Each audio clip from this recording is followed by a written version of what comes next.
I've heard that so many times. You've heard it too. It's a bunch of crap. And what I really actually want to do is provide people with a mechanism for coming out of a state of dependency and climbing the ladder and becoming part of the fabric of America. This is a great thing. We agree with that. Yes, but I think my question... Wow. Just wow. Every time I see Dr. Ben Carson in front of Congressional committee, I am reminded of what actual leadership and composure look like. Welcome back, everyone.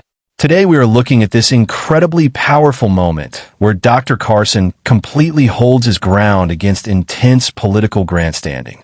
What blows me away right off the bat is the contrast. You have these career politicians trying to trip him up, using aggressive lines of questioning to get a quick soundbite for the news. And then you have Dr. Carson. The man is a literal neurosurgeon, and you can see that surgical precision in how he handles pressure. He doesn't raise his voice, he doesn't get rattled, and he doesn't take the bait.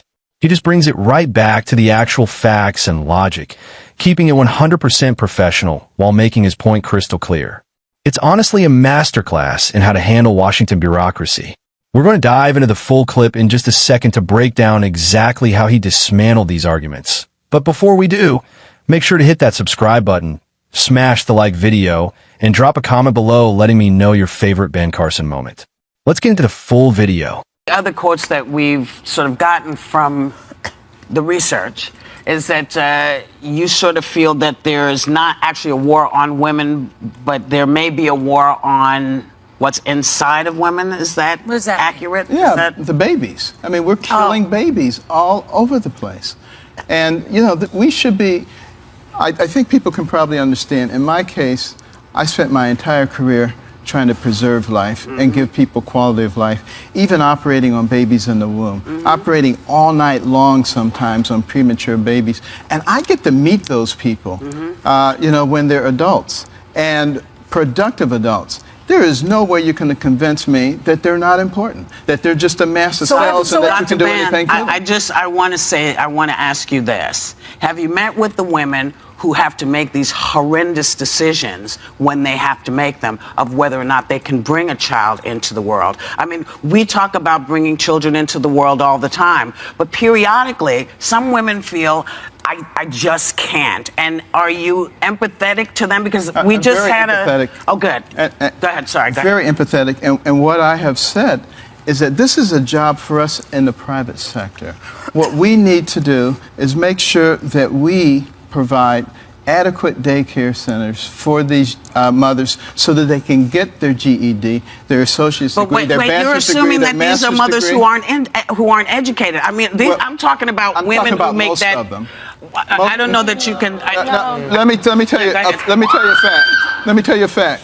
The fact is, a lot of those young girls who are having babies out of wedlock, when they have that first baby, they stop their education. And that child is 4 times as likely to grow up in poverty. We as a society have an obligation to do what's necessary to stop that cycle from occurring. So how important is birth control then to the Republican Party?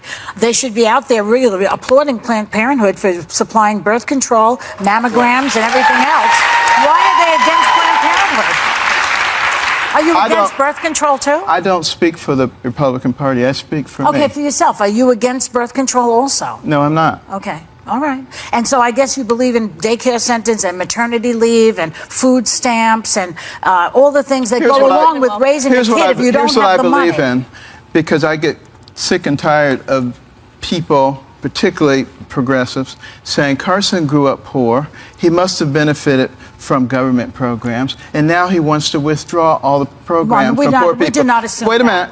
I've heard that so many times. You've heard it too. It's a bunch of crap. And what I really actually want to do is provide people with a mechanism for coming out of a state of dependency and climbing the ladder and becoming part of the fabric of America. This is a great thing. We agree with that. Yes, but I think my question.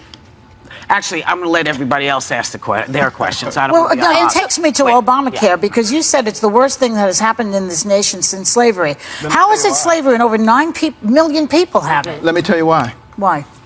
Because this is supposed to be a country that is of, for, and by the people. The government is supposed to be there to facilitate life, liberty, and the pursuit of happiness. With this particular act, the government comes along and says, don't care what you people think. This is what we're doing. We're cramming it down your throat, and if you don't like it, too bad. Getting into the war. That essentially shifts. Because we did that. We've done that. That seems to be the way of the nation. But it shifts the relationship between the people and the government. The people are supposed to be at the pinnacle. The government works for us. It's not the other way around. And we need to restore that. Okay. That's very important. All right. Are we done? Anybody else?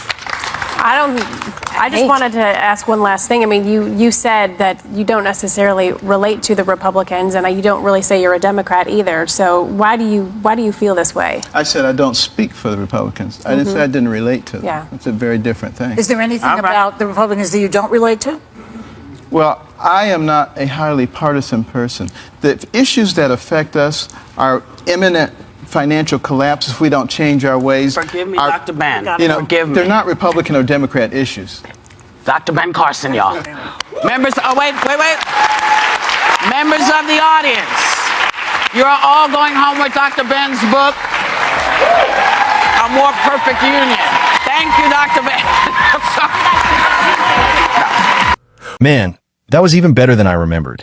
Seeing the whole thing play out really shows you the games people try to play in these hearings. And honestly, Ben Carson just exposed the whole thing.